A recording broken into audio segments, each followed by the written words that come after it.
Situation room में खुश आमदीद। अभी हम ये बात कर ही रहे थे कि इंडियन मीडिया में जो हॉकिश एलिमेंट, और ज़्यादातर वो बड़े हॉकिश हैं और वो यलगार हो की एक रट लग रही थी, और हम देख रहे थे कि जिस तरह वो इंसाइट कर रहे हो, कुछ सीनियर वॉइसेस भी आ रही थी मगर वो दबी दबी थी। और हम ये देख रहे थे कि जिस तरीके से ये तय कर लिया गया है कि उरी में जो कुछ हुआ और जो उनकी नैरेटिव है वो हतमी और आखिरी है। मगर इसके साथ अभी जब मैं प्रोग्राम करने आ रहा था तो कहीं एक स्टेट में जनाब मोदी साहब एक तकरीर फरमा रहे थे, जब उसके मिनट्स मेरे पास आए तो फिर वही हमें नजर आता है जिसमें तरह तरह के नारे भी थे और साथ धमकियां भी थीं और साथ ताने भी थे।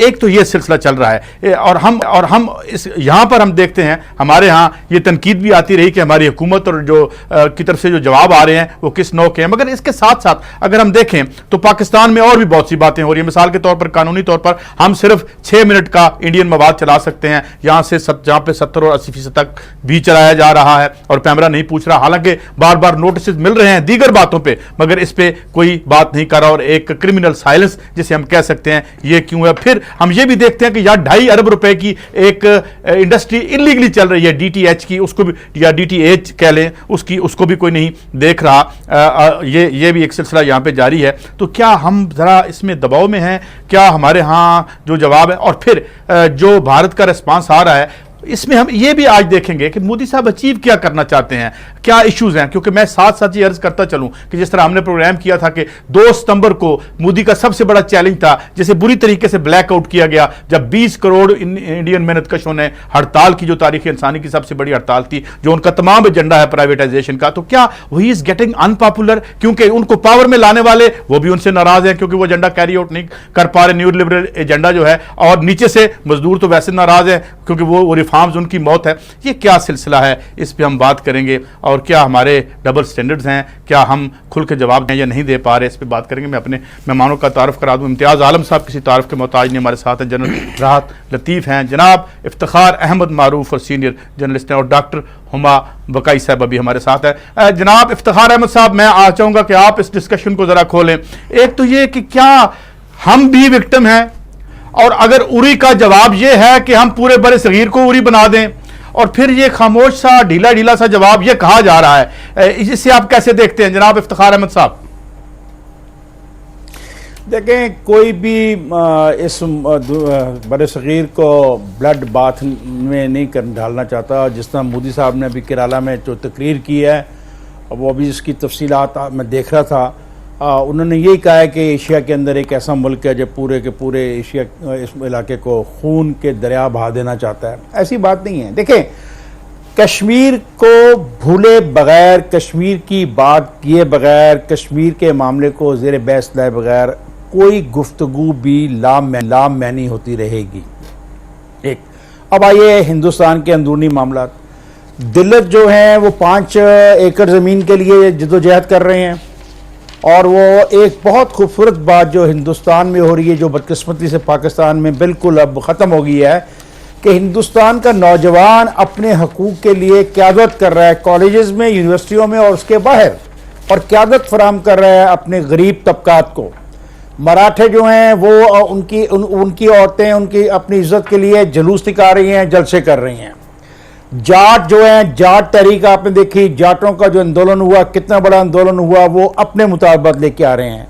आप जिस तरह सही साहब कह रहे थे कि वहाँ पे प्राइवेटाइजेशन के हवाले से जो मजदूरों के मुतालबात हैं और जो उनका एहतजाज है वो वहाँ पे मौजूद है। फिर इसके साथ मैं असम के मामलात को नहीं मिलाना चाहता, मैं त्रिपुरा में होने वाले मामलात को नहीं मिलाना चाहता, मैं वो जहाँ पे और इंसर्जेंसी में उनको शामिल नहीं करना चाहता। मैं सिर्फ अवाम की बात कर रहा हूँ कि वहाँ पे अवाम खुद हिंदुस्तान के अंदर क्या है। और सबसे बढ़ के 2 रियासतों के दरमियान अभी पिछले दिनों जो झगड़ा शुरू हुआ सुप्रीम कोर्ट ऑफ इंडिया के उस फैसले के बारे में कि पानी की तकसीम जो है इसके ऊपर 2 रियासतों के दरमियान जो खिंचाव है वो किस हद तक जा रहा है। तो मामला बड़े संजीदा। खुद को हिंदुस्तान छोटी रियासत नहीं है, बहुत बड़ी रियासत है, उसके अंदरूनी मसाइल भी हैं, उसके साथ उसके हमसायों के साथ मसाइल भी हैं। मुझे बताएं उसका कौन सा हमसाया उससे खुश है? उससे नेपाल खुश है, उससे भूटान खुश है, उससे बांग्लादेश खुश है? कौन हमसाया उससे खुश है? हमारे पर तो इल्ज़ाम लगता है ना कि हम इंतहा पसंदों को ला चुके हैं और इंतहा पसंदों की वजह से बदनाम हो रहे हैं। इंतहा पसंद जब पाकिस्तान में आ रहे थे तो यही दुनिया जो आज हमें बुरा कह रही है, ये दुनिया कह रही थी हम बहुत अच्छा काम कर रहे हैं। पाकिस्तान वाले एक जहाद लड़ रहे हैं और पाकिस्तान वाले रूसी एम्पीरियलिज्म को रोक रहे हैं। ये वही लोग हैं ना, ये वही लोग हैं। और बड़ी मजे की बात है कि आज हमारी इस्टेब्लिशमेंट उस रूसी इंपीरियलिज्म के साथ मिलकर जॉइंट वेंचर भी कर रही है और अपना फौजी मशकें भी कर रही है, और फिर जो सोशलिस्ट चाइना था जिसको माओ जेतुंग का बैग लगाना जुर्म था, उसके साथ मिलकर सी पैक भी बना रहे हैं। ये अजीब मामलात में हम फंसे हुए हैं। बात को आगे बढ़ाते हैं, कहें और किसको बुरा न कहें, लेकिन मोदी साहब को जरा रेस्ट्रेन करना होगा। मैं ये उन्होंने कहा कि 17 अटेम्प्ट हुई हैं पिछले 3 हफ्तों में, एक अटेम्प्ट आज तक उन्होंने नहीं बताई सिवाय उड़ी वाले वाकये के बाद। तो इस किस्म की इल्जाम तराशी जो है वो गैर मुनासिब है, क्योंकि अगर हल्की सी भी सर्जिकल स्ट्राइक हुई, हल्की सी भी कोई चीज हुई तो पाकिस्तान का रद्द-ए-अमल होगा, लाजमी होगा। उसके नतीजे में फिर क्या हो, मेरे भी दोस्त बताएंगे कि उस नतीजे में दुनिया तबाह हो जाएगी। मैं चाहूंगा कि आपकी बात आ गई, मैं आगे बढ़ता हूं। इम्तियाज आलम साहब, 17 लोग मरे, बिल्कुल अफसोसनाक बात है, और इस पे हम तो कतन खुश नहीं है, ना हक जिसका भी खून बहे। मगर बात यह है कि क्या इंडिया में, मैं आज जब फिगर देख रहा था, टाइम मैगजीन कह रहा है कि 14 लाख बच्चे तो वहाँ हर साल जो है वो 5वीं अपनी सालगिरह पे नहीं पहुंच पाते, और बेशुमार होल लोड ऑफ फिगर्स। फिर टाइम मैगजीन ही कहता है कि दुनिया के सबसे ज़्यादा 1/3 गरीब वहाँ। इतने बड़े उनके इश्यूज हैं, वो हल नहीं कर पाते। और फिर खासतौर पर ये 2 सितंबर को जो उनके खिलाफ इतनी बड़ी स्ट्राइक हुई, हर पार्टी ने रोकने की कोशिश की, वो नहीं रुके और उन्होंने अपना एजेंडा सामने 12 रख दी। ये अनपॉपुलर हो रहे हैं, बाहर की तरफ अंदर को डाल रहे हैं, क्या हो रहा है? देखिए, हिंदुत्व की कौम परस्त हुकूमत है, जिस जिंदे पर वो आए वो उस पर शिद्दत पसंदी से राग़िब हैं, और पाकिस्तान एंटी पाकिस्तान सेंटीमेंट पे वहाँ काफ़ी बिल्डअप हो रहा है, और ख़ास तौर पर कश्मीर की सूरत हाल काबू में नहीं आ पा रही। लोग बाहर निकलते हैं, कर्फ्यू तोड़ते हैं, गोलियाँ खाते हैं, बड़ा जुल्म हुआ है कश्मीर में, और उसके पाकिस्तान पे भी असरात मुरतब हो रहे हैं। और पाकिस्तान ने भी सब एक अपनी पुरानी जो पोजीशन जो थी उस पर वापस चले गए हैं कश्मीर पे। और जैसे कि वज़ीर आज़म की तकरीर में नज़र आया, जो मामला है मुझे नज़र ये आ रहा है कि इस वक्त सूरत हाल बहुत ख़तरनाक है, बहुत तशवीशनाक है। ये एक न्यूक्लियर ब्रिंकमैनशिप हो रही है, और ये जो स्ट्रेटेजिक ये जो सर्जिकल स्ट्राइक्स की बात होती है, या ये कि किसी 1-2 जगह से क्रॉस इन कर लो, या ये कि कुछ जगह से जाके पनिश कर दो, ये बहुत ख़तरनाक है। इसलिए कि इसका जो है नतीजा फौरी तौर पर निकल रहा है कि स्पाइरल जो है ना, कि वो अटैक करेंगे, पाकिस्तान जवाब देगा, पाकिस्तान 8 जगह करेगा, वो 16 जगह करेंगे, फिर 32 जगह, और ये फिर एक जंग बन जाती है। ये हल है। और यहाँ पे जो खौफनाक बात है वो ये है कि न्यूक्लियर इक्वेशन जो है बीच में फ़ौरन आ जाती है, और ऐसी बहुत गैर जिम्मेदाराना बातें हो रही हैं बर्र सग़ीर में कि पाकिस्तान को तो हम बिल्कुल साफ़ कर देंगे, अगर हम 50 करोड़ मारे गए तो कम से कम हम 50 करोड़ तो बच जाएंगे। इस तरह की खौफनाक बातें हो रही हैं, और यहाँ पे भी कहा जा रहा है कि हमने तो ये खिलौने बना के नहीं रखे हुए। तो मैं समझता हूँ कि और अभी देख रहे हैं कि सार्क वाला मामला भी ख़त्म हो रहा है, और फिर ये इंडस वाटर ट्रीटी की बात उन्होंने की है, वो जो ख़त्म नहीं कर सकते, उससे वर्ल्ड बैंक की उसे गारंटी हासिल है। तो इस तरह की फ़िज़ा बन रही है। और फिर अब जो नॉर्मल ताल्लुक, जो इंतहाई कॉन्फ्लिक्ट के सूरत हाल में भी लोग चैनल्स रखते हैं, वो चैनल्स नहीं हैं, बैकडोर चैनल नहीं है। हमारी एम्बेसीज जो हैं हाई कमीशन दोनों मुल्कों में, उन्हें वो आलमोस्ट उसमें मुअत्तल हो गए हैं। अब मुझे अगर कोई एक चीज़ की उम्मीद नज़र आती है, वो आती है इंटरनेशनल कम्युनिटी की तरफ से इंटरवेंशन ऐसे मौके पर होती है। हिंदुस्तान में भी कुछ लोग कॉशन कर रहे हैं जंग के ख़िलाफ़, और सर्जिकल स्ट्राइक्स के खिलाफ तो बहुत बात हो रही है कि इसका रद्द अमल होगा, खास तौर पर वो लोग जो नॉलेजेबल सर्कल्स के लोग हैं। लेकिन डिप्लॉयमेंट बहुत बड़ी हो गई है, नौबत आ सकती है, बिल्कुल ये झगड़ा हो सकता है। और हमें ये नहीं भूलना चाहिए कि ये जंग जो है उस वक्त होने, अगर हो सकती है, खुदा न खास्ता ये ना हो, वो कि दोनों मुल्क न्यूक्लियर पावर हो गए हैं। जब पहले 2 जंगें हुई 65 की या 70 की, उस वक्त ये न्यूक्लियर पावर नहीं थे। तो मैं कहना ही चाह रहा हूँ कि मुझे नज़र आ रहा है कि प्रॉक्सी वॉर बहुत बढ़ जाएगी, और पाकिस्तान को कॉर्नर किया जा रहा है, और पाकिस्तान के खिलाफ हिंदुस्तान, अफगानिस्तान और अमेरिका ये एक तरह से काफ़ी करीब हो गए हैं। और हमारी इंटरनेशनल एस्पिरेशन बढ़ रही है, और हिंदुस्तान की भी यही एम है, हमें कोशिश करनी चाहिए कि इस सूरत से निकले, इस तरह आर्टिकुलेट करें कि हमें सपोर्ट मिले बजाय इसके कि हम आइसोलेट। अच्छा, मैं बात को आगे बढ़ाता हूं। डॉक्टर हुमा बकाई साहब, आपने दोनों हजरात के टेक सुने। एक तो मैं ये चाहूंगा, ये बताएं कि क्या वाकई पाकिस्तान को कॉर्नर करना इतना आसान होगा, जो इसकी एक लोकेशन है, जो जोग्राफियाई इसकी एक हैसियत है। और दूसरा, बार बार मैं ये जानना चाह रहा हूं कि आखिर वो क्या है सब कुछ जिसकी वजह से मोदी अब इतने अकल लाए थे, तशरीफ लाए, एकदम से दौरा हुआ, पीएम साहब से मिले यहाँ पे लाहौर में, और फिर उसके बाद एक यू टर्न। कैसे देख रही हैं आप इसको, और क्या हमें कॉर्नर करना इतना आसान होगा? हॉकिश एलिमेंट जो है वो कामयाब हो जाएंगे किसी कॉन्फ्लिक्ट को खुदा ना खास्ता स्पर करने में? एक्चुअली देखिए, हमारी बहैसियत कौम जो हमारी याददाश्त है ना, वो बहुत कमज़ोर है। आज हम सब यकज़बान होकर कश्मीर के हवाले से बात कर रहे हैं, और प्राइम मिनिस्टर नवाज शरीफ साहब की स्पीच के बारे में भी बड़ी बातें हुई। बहुत लोगों का ख्याल है वो स्पीच अच्छी थी, मेरा ये ख्याल नहीं है। लेकिन ये उनकी चौथी स्पीच थी यूनाइटेड नेशन जनरल असेंबली में, और जब पहली स्पीच जिस वक्त PMLN हुकूमत ताकतवर थी, तो उन्होंने उस स्पीच में कश्मीर का जिक्र भी नहीं किया था। ठीक। और इस हवाले से उन्होंने बड़ी इंटरनल आप समझिए मुखालफत फेस की थी। उसके बाद उन्होंने सब्सिक्वेंट स्पीचेस में कश्मीर का नाम लिया अपनी पब्लिक ओपिनियन को अपीस करने के लिए, इसलिए नहीं कि उनका दिल कश्मीर के लिए दुखता था। फिर कश्मीर में ये बात बारहा कहती हूँ कि कश्मीर का पोर्टफोलियो हमारे पार्लियामेंट में सियासी रिश्वत के लिए इस्तेमाल होता है, चाहे वो कश्मीर कमेटी के हेड हो, चाहे उस कमेटी की तश्कील हो जो अभी इन्वेस्टिगेशन के लिए की गई और दौरे हुए। जो आपने यू टर्न की बात की, तो वो तो बिल्कुल वाजे है। इंटरेस्ट, जो कमर्शियल इंटरेस्ट थे इंडिया और पाकिस्तान के, वो बहुत जुड़ रहे थे। आपने कुछ बातों का जिक्र किया, दो अहम बातों की मैं एडिशन कर दूं, उसको मैं शुगर माफिया कहती हूँ। जो हमारे यहाँ कितने दफा बात आती है कि हमारे यहाँ जो शुगर इंडस्ट्री है उसमें इंडियन एम्प्लॉयज हैं, और फिर उसके ऊपर सख्ता हो जाता है, खामोशी हो जाती है। एक ब्रेक लेनी है मुझे डॉक्टर साहब, मैं आपकी बात वापस आके मुकम्मल करूंगा, मगर जब मैं ब्रेक से वापस आऊंगा डॉक्टर साहब की बात मुकम्मल एक्सपोर्ट करता चलूं। पाकिस्तान दहशतगर्दी एक्सपोर्ट कर रहा है, 18 नौजवानों का बदला लेंगे, पाकिस्तान से आवाज नहीं आ रही। पाकिस्तान से पूछना चाहता हूं, आप बांग्लादेश को नहीं संभाल, ये क्या इस तरह के जो स्टेट्समैन हैं इस किस्म की गुफ्तगू करते हैं? भले हालात कितने ही खराब हों, क्या बेचना चाह रहे हैं, किस बात से उनका अपने इलेक्टोरेट से खौफजदा है? क्योंकि उनके खिलाफ एक बगावत तो है जिसमें कहा गया है कि जहां जहां वो प्राइवेटाइजेशन करना चाहते हैं इंडियन मेहनत कश उन्हें नहीं करने देंगे, या कुछ और मामला क्या है? बात जारी है, हमारे साथ रहिए। Welcome back. इससे कबल के मैं जनरल साहब की तरफ जाऊं, आपने मोहतरमा ये फरमाया कि ये हमारी सीरियसनेस का, संजीदगी का आलम यह है कि हम ये जो कश्मीर की वजारत है या और जो कश्मीर कमेटी है ये रिश्वत के तौर पर दी जाती है। तो ये इस पर जरा वजाहत करते फिर मैं आगे बढ़ूं।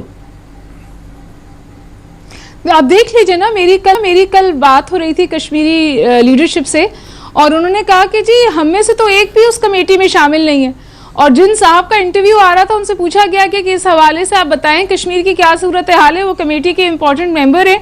उन्होंने कहा जी हमारी कल ब्रीफिंग होगी। इस वक्त कश्मीर में जो आपकी बात, अगर आप मुझे 2 मिनट में मुकम्मल कर लूं, जो कुछ कश्मीर में हुआ वो इंडिजिनस था, और उसकी पाकिस्तान इस वक्त इन सम वेज थोड़ी बहुत ओनरशिप लेने की कोशिश कर रहा है। इंडिया इसकी वजह से बंद गली में आ गया है। इंडिया ने अपना रेटरिक बहुत ऊंचा कर दिया जंग के हवाले से, और अब उसको ग्राउंड पे कैरी आउट करना उसके लिए तकरीबन इम्पॉसिबल है। एक और बात जिसकी तरफ इशारा कर दूं, जिसके बारे में इंडिया को बहुत अच्छी तरह पता है, हम कारगिल को मिस एडवेंचर कहते हैं बजा, लेकिन कारगिल ने एक और बात बहुत अच्छे तौर पे वाजे की थी, और वो ये थी जी कि कारगिल जो है उसमें इंडिया की शिकस्त हुई थी, अस्करी लेवल पर कंप्लीटली शिकस्त हुई थी। हमने पॉलिटिकल फ्रंट पे, डिप्लोमेटिक फ्रंट पे कारगिल हारा था, ठीक, अस्करी फ्रंट पे नहीं हारा था, ठीक है। और ये बात इंडिया को बहुत अच्छे से याद है।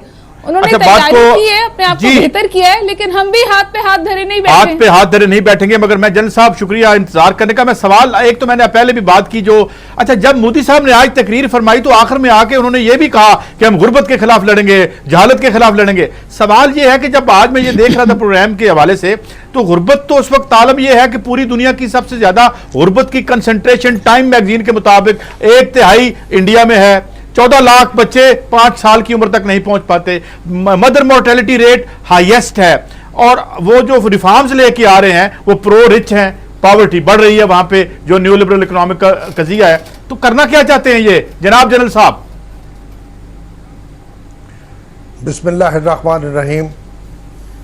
देखिए जी, मुझे इससे कोई वास्ता नहीं कि मोदी साहब के अपने मुल्क के अंदर क्या क्या हो रहा है, वो उसकी ज़िम्मेदारी है अपनी, वो उसको सॉर्ट आउट करें जिस तरह करना चाहते हैं। लेकिन मेरा ताल्लुक़ है अपने मुल्क के साथ, पाकिस्तान के साथ। मोदी साहब को ये मालूम होना चाहिए कि हम उस कौम में से नहीं हैं जो कि ये कहे कि बगल में छुरी हो और मुंह में राम राम कहते रहें। मैं इनको याद दिलाना चाहता हूँ 1962 अक्टूबर जब चाइनीज़ के साथ भारत की जंग हुई तो भारत को कितना शिकस्त फाश वहाँ पर हुई। और साथ देखिए पाकिस्तान के पास बड़ा अच्छा मौका था उस वक्त कि वो जबकि तमाम अफवाज हिंदुस्तान की ये उस बॉर्डर की तरफ चली गई थी, तिब्बत की तरफ चली गई थी, कि बड़ा अच्छा मौका था हम चुपके से जाके हम भी लड़ाई करके तो हम कश्मीर को ले लेते। लेकिन हमने ऐसा नहीं किया।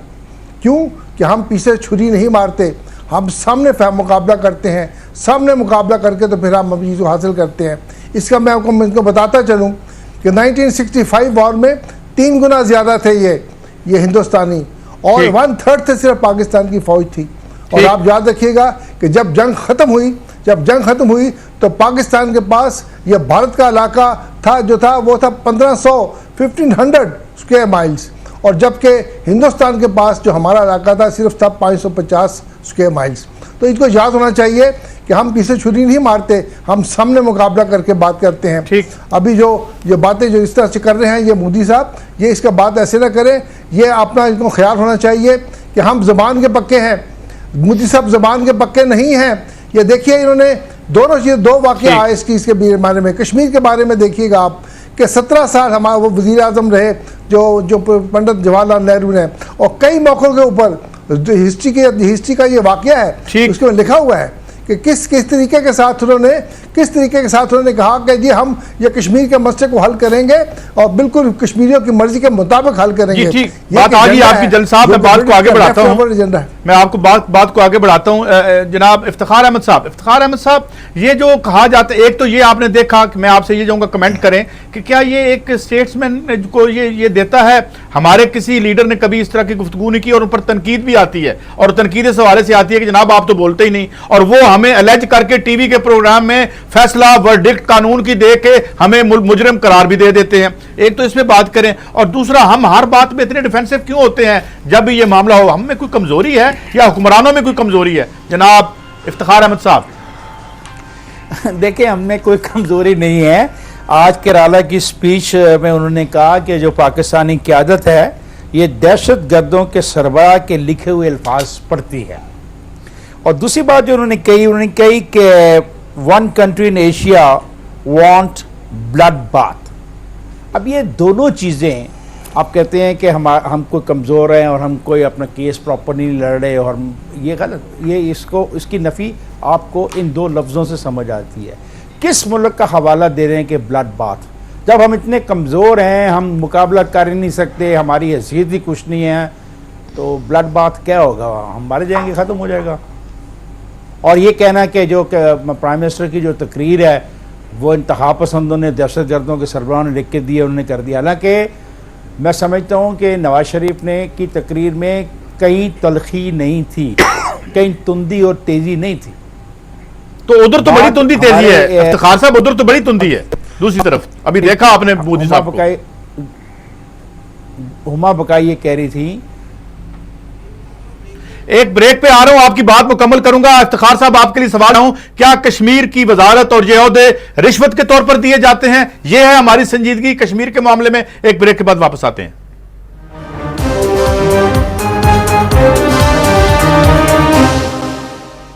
Welcome back. बात चाहूंगा मुकम्मल करें आप जनाब इफ्तिखार अहमद साहब, मगर सवाल जोड़े देता हूं। एक तो ये कि हुमा बकाई साहबा का कहना है कि ये तमाम ओहदे कश्मीर से जो जुड़े हैं ये सियासी रिश्वत के तौर पे दिए जाते हैं, उनका कहना है। और एक सवाल और भी कल उठा जब मैं प्रोग्राम कर रहा था, लोग ये भी कह रहे थे कि टेंटेड है मुबैना तौर पर प्राइम मिनिस्टर जो उनके यहाँ पे अपोजिशन इल्जाम लगा रही है। तो क्या ये हम इस एल हैं हुक्मरान के इस वक्त में, इस can be equal to the occasion जिसे कहते हैं कि इस इन मामलात का सामना कर पाएंगे जो कि एक क्वालिटी ऑफ आवर लीडरशिप है? जनाब इफ्तिखार अहमद साहब, देखिए पहले तो बात मैं रिक्वेस्ट करूंगा, मुझे बात अपनी पूरी कर लेना, ब्रेक में फिर बाद में जाना। मुझे पता ब्रेक हम तुम्हारे मेरे लिए बड़ी जरूरी होती है, हमें तनख्वाह ब्रेक के से मिलती है, ब्रेक आती है तो इश्तिहार आते हैं, हमें तनख्वाह ब्रेक बहुत दूर है, आप बात करें प्लीज यार, प्लीज।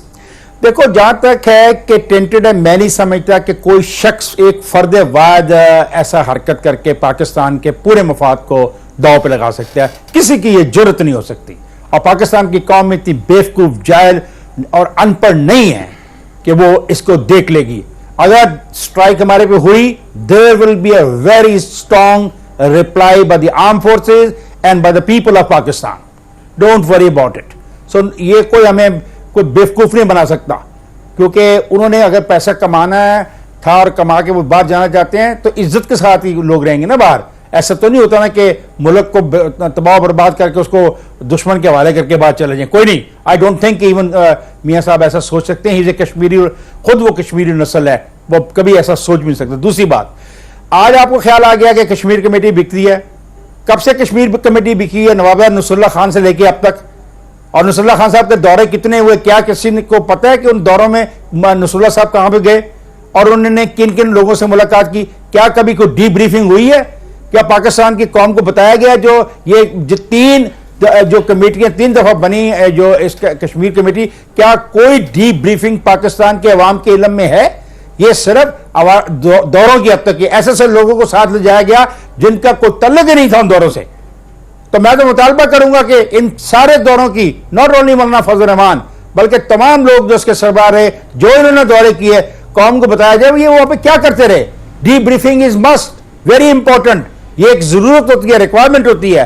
तीसरी बात जो मैं कर रहा था जिसमें बीच में आपने रोक लिया, मैं आपको देखें, हम में से कोई भी जंग नहीं चाहता।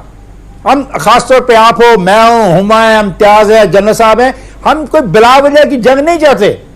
लेकिन सवाल है कि जो कश्मीर में हो रहा है यार, हम अंधे हैं, हमें नजर नहीं आ रहा वहां पे क्या हो रहा है। जो लोगों के बच्चों के मुंह पे जो छरों के निशान है वो पूरी की पूरी इस खिते में रहने वाले दानिशवरों के मुंह पे थप्पड़ नहीं है? क्या उन दानिशवरों को नजर नहीं आ रहा वहां पे क्या हो रहा है? और क्या उन बच्चों ने हाथों में बंदूकें उठा रखी हैं? उन्होंने पे सीनों पे बम बांध रखे हैं? क्या वो रॉकेट लॉन्चर कंधों पर लेकर फिर रहे हैं? तो फिर अगर आप उनको सपोर्ट नहीं करोगे, उनकी जायज जदोजहद में उनकी मदद नहीं करोगे अपना सफारती तौर पर, अखलाकी तौर पर, तो कल उनके कंधों पर अगर रॉकेट लॉन्चर लाके किसी रखा तो वो रॉकेट लॉन्चर चलाएंगे। अगर कल उनके हाथ में किसी ने बंदूक दे दी तो वो बंदूक इस्तेमाल होगी। उनकी औरतों को सरे बाजार घसीटा जा रहा है, उनके बच्चों की तस्वीरें देखो, बच्चे सहमे हुए फौजियों के से माफी मांग रहे हैं। क्या हमें नजर नहीं आ रहा? ये आपकी बात आ गई। I am very sorry, I am very blunt on it. जो वहां पे हो रहा है वो शर्मनाक है। वो हिंदुस्तान कर रहा है, मुसलसल कर रहा है, 7 लाख फौज बैठी हुई है, ये बात हकीकत है। ठीक है, आपकी बात आ गई। अच्छा इम्तियाज साहब, ये जो एक तस्वर उभरा है कि इस बार उनको अमली तौर पर डिप्लोमेटिक कितनी शिद्दत और तुंदी थी उस तहरीक में कि वो एक्सपोज भी हुए हैं, और जो कुछ इसको ऑफसेट करने के लिए उन्होंने किया है वो भी कारगर साबित नहीं हुआ। तो आप समझते हैं कि लूज किया है भारत ने, और उसको लॉस को ऑफसेट करने के लिए ये एक जंगी जुनून में हमें मुब्तला कर रहा है, ये हो रहा है? देखिए, कश्मीरियों की आलमी सतह पे उनकी जमहूरी हकूक़ की और उन पर होने वाले जुल्म के बारे में काफ़ी नोटिस ले रही थी इंटरनेशनल कम्युनिटी। हमारे यहाँ मामला ये होता है कि अभी आप देखिए, हमारे 3 फॉरेन सेक्रेटरीज़ ने, एक फॉर्मर नेशनल सिक्योरिटी एडवाइज़र ने, और बड़े टॉप की फॉरेन सेक्रेटरी थे जिन्होंने एक मुश्तरका मजमून लिखा है डॉन में, वो मियाँ साहब की वज़ीर आज़म की तकरीर से पहले का है। उसमें एक तो उन्होंने कहा कि हमें अपनी अफ़गान तालिबान की पॉलिसी बदलनी चाहिए और अफ़गानिस्तान के साथ मामला ठीक करने चाहिए। दूसरा उन्होंने कहा कि ये जब भी कश्मीरों की जमहूरी जद्दोजहद दहशतगर्दी से जुड़ेगी तो दुनिया पीछे हट जाएगी और इससे नुकसान होगा कश्मीरियों की जद्दोजहद को। ये जो उरी का वाक़या हुआ है, इससे बहुत नुकसान हुआ है।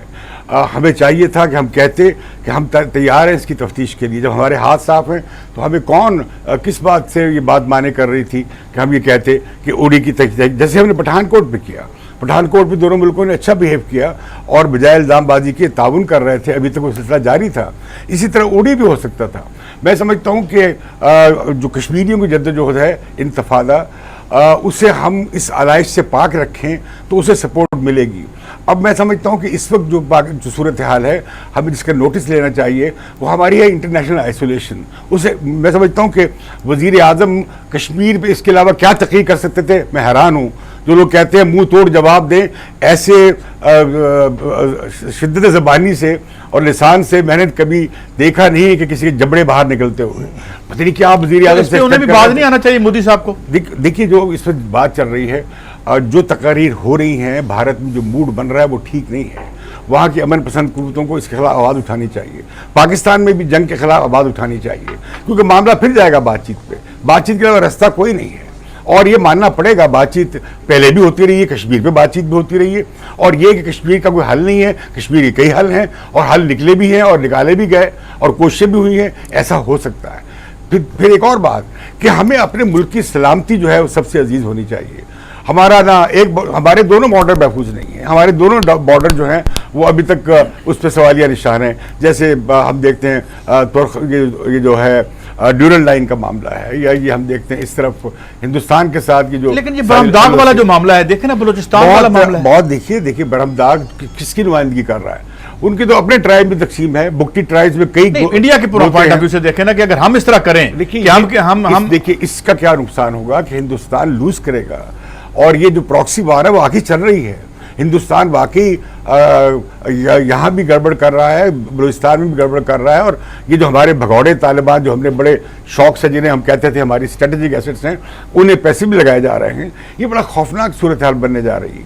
मैं समझता हूँ कि हमें इससे, अब पहले जो था 4 मुल्कों का इत्तेहाद था अफगानिस्तान में, अब 3 मुल्कों का है। अब हम बाहर हैं और हिंदुस्तान में पहुंच गया। ये हमारी खारजा पॉलिसी की शिकस्त है और हमें इसे ऐसे नहीं होने देना चाहिए। ठीक, एक ब्रेक की तरफ बढ़ते हैं, मगर हम वापस आएंगे तो ये भी देख कि क्या हम बिल्कुल भूल गए हैं कि जो दरअंदाजी हमारे यहाँ हो रही है, इससे पहले सबूत दिए गए, शर्मुल शेख में वो सबूत पेश किए गए पिछले प्राइम मिनिस्टर को, हमारे पिछले प्राइम मिनिस्टर ने दिए। क्या इस पर हम खामोश हैं या इस पर भी हम इंटरनेशनल कम्युनिटी को ले रहे हैं एतमाद में? और क्या वापस आके ये भी बात करते हैं कि क्या हमें अपना केस जो हम लड़ रहे हैं उसमें किस अंदाज में और इफेक्टिव हम हो सकते हैं? क्योंकि ये भी बात सामने आई है कि बहरहाल लूज किया है इस बार भारत ने जो तुंदी थी कश्मीर की तहरीक की। वापस आते हैं, बात जारी है।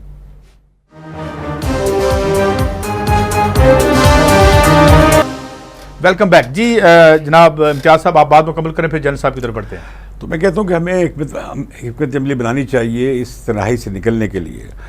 दूसरी में और कुछ कॉन्फिडेंस बिल्डिंग मज़ीद लेने चाहिए, और ये जंग का माहौल है जो बना हुआ है इसे डिफ्यूज़ करने की कोशिश करनी चाहिए। और हिंदुस्तान पाकिस्तान के अवाम को जंग से कुछ मिलने वाला नहीं है सिवाय तबाही के, और वो एक न्यूक्लियर तबाही भी हो सकती है। एक बात की वजाहत मैं करना चाहता हूँ कि पाकिस्तान की सारी शुगर इंडस्ट्री में बॉयलर इंडिया का लगा हुआ है, और वहाँ पे टेक्नीशियन आते हैं वो उसे इंस्टॉल करने के लिए, और उससे सस्ता दुनिया में कहीं नहीं है। और इसमें भले वो तहरीक इंसाफ का शुगर का मालिक हो या कोई मिल का मालिक हो या किसी और पार्टी का हो, वो सब वहीं से लेते हैं। तो बराए करम, और एक बात में मुझे अफसोस है कि हम अपने प्राइम मिनिस्टर पे, जो इलेक्टेड प्राइम मिनिस्टर्स हैं, ये हमने बड़ी अफसोसनाक तारीख है। हर पाकिस्तान के ख्वाजा नाज़मुद्दीन से लेकर और हुसैन शहीद सोहरावर्दी से लेकर भुट्टो साहब और बेनज़ीर तक सबको हमने सिक्योरिटी रिस्क करार दिया है। ये बड़ी खौफनाक बात है, खौफनाक बात है। जनरल साहब, मैं चाहता हूं आपके, माफी चाहता हूं, मैं जरा आपको इंतजार करना पड़ा। सवाल मेरा आपसे ये है कि ये एक तो जो इन्होंने बात की इस हवाले से, जो हम अपने इलेक्टेड प्राइम मिनिस्टर्स को हमेशा सिक्योरिटी रिस्क क्यों करार दे देते हैं, एक बात। और दूसरी बात, जो हमारा जवाब है, जो हम जिस तरीके से रिस्पॉन्ड कर रहे हैं इस क्राइसिस पे, ऑनस्लॉट, डिप्लोमेटिक ऑनस्लॉट, आइसोलेशन के मामला, आप मुतमिन हैं जिस अंदाज से सरकार हमारी जवाब दे रही है? जनाब जनरल राहत लतीफ साहब। काजी साहब, देखिए, ये वक्त नहीं कि हम ये बात करें कि कश्मीर की कमेटी कौन बनी, कैसे बनी, किसके चीज़ के लिए बनी। वो चीज़ तो ख़त्म हो चुकी। और साथ ये मौका नहीं कि हम ये बार बार बात करें कि नवाज़ शरीफ साहब ने वहाँ पे क्या तकरीर की, यूनाइटेड नेशंस में क्या करनी चाहिए थी। ये मौका है। मोदी साहब जिस तरीके के साथ बात कर रहे हैं, जो कि धमकियाँ दे रहे हैं, उसका जवाब देने के लिए हमें तैयार होना चाहिए। और ये मैं आपको बताता चलूँ कि इसका जवाब बड़े अच्छे तरीके के साथ हमारे chief of the army staff general हील शरीफ ने पिछले साल 2015 में 6 सितंबर के कट के बीच में बड़े क्लियर तरीके से बता दिया था, और अब भी बता दिया है जो इस साल भी 6 सितंबर में होगा कि देखें, बता दिया हिंदुस्तान को, भारत को ललकार करके कश्मीर का मसला हल होगा। और ये ना हम कोल्ड स्टार्ट के लिए भी तैयार हैं और हम हॉट स्टार्ट के लिए भी तैयार हैं। अब भी कह दिया अपना मोदी साहब को जो करके एड्रेस करके, और उसको जो आर्मी चीफ उनका उनको एड्रेस करके कि देखो, मालूम है कि आप हमारे मुल्क में क्या क्या कर रहे हैं और हमें आता है कि किस तरह उसको ठीक करना है। ये वक्त है कौम को इकट्ठा होना। अब इस वक्त कौम को इकट्ठा होना चाहिए। अच्छा, इकट्ठा हो जाएगी कौम? ये लीडरशिप से आपको तो उम्मीद है, लीडरशिप से उम्मीद है कौम को इकट्ठा कर लेगी?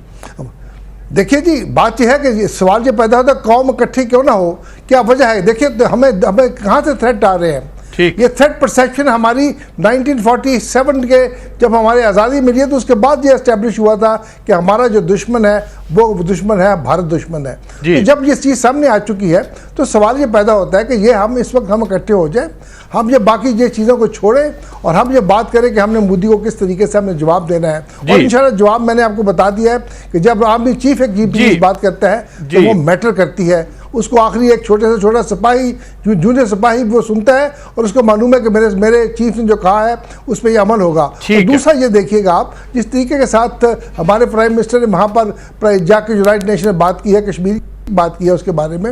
आप ये देखिए, उड़ी का मामला है, उड़ी के मामले में बातचीत करना, ये मेरे ख्याल में ये है कि ये जी बात जी जी जी जी जी हुमा बकाई साहब आपकी तरफ आता हूँ।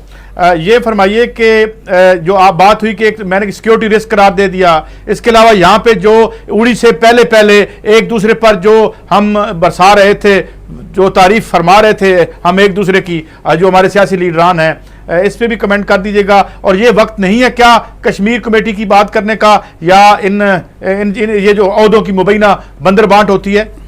डॉक्टर साहब देखिए, इस वक्त बात सारी ये है कि जो इस वक्त आप ये पूरी चीज़ जो मोमेंटम आप देख रहे हैं और या इंडिया पाकिस्तान के ताल्लुकात में जो खराबी आई है, उसकी बेसिक वजह तो कश्मीर ही है ना। जब कश्मीर के इशू पर बहुत खुलकर बात की गई और उसे इंटरनेशनल फोरम्स पे उठाया गया तो उसका रिएक्शन इंडिया से आया। उरी के बारे में मैं सिर्फ ये गुजारिश कर दूं कि हद हो गई है कि हम कब तक हम अपॉलोजेटिक रहेंगे और हम कब तक डिफेंसिव रहेंगे।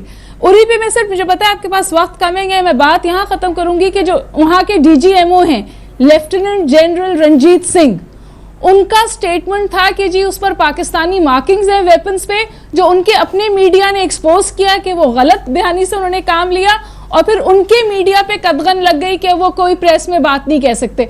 तो देखिए, हमने पठानकोट में कोऑपरेट किया था, हम उससे पहले भी कोऑपरेट करने को तैयार थे। पाकिस्तानी रियासत कद्र रिस्ट्रेंट का मुजाहरा करती है, लेकिन पाकिस्तान रियासत की भी कोई सेल्फ रिस्पेक्ट है।